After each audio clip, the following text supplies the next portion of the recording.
సురేఖ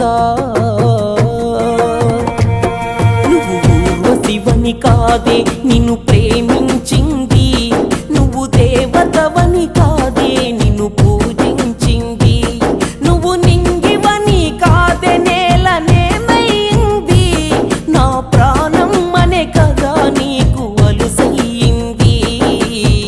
రాతలో లేని రాధమ్మ చెప్పలేను